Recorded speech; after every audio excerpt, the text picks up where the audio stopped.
Iran की दिफाई सलाहियतें कमज़ोर नहीं हुई। फौजी साजो सामान की तैयारी के लिए इस्तेमाल होने वाली तनसीबात दुश्मन से मुकम्मल तौर पर पोशीदा हैं।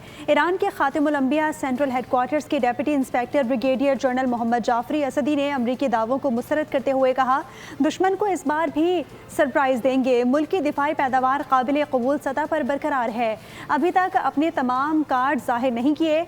अब भी बहुत सी ऐसी सलाहियतें मौजूद हैं जिन्हें ज़रूरत पड़ने पर इस्तेमाल किया जाएगा।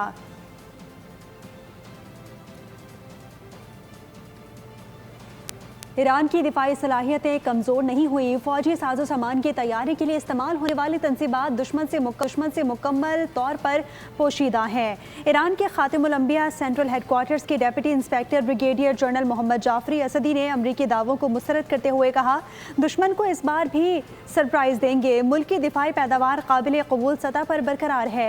अभी तक अपने तमाम कार्ड जाहिर नहीं किए। अब भी बहुत सी ऐसी सलाहियतें मौजूद हैं जिन्हें ज़रूरत पड़ने पर इस्तेमाल किया जाएगा।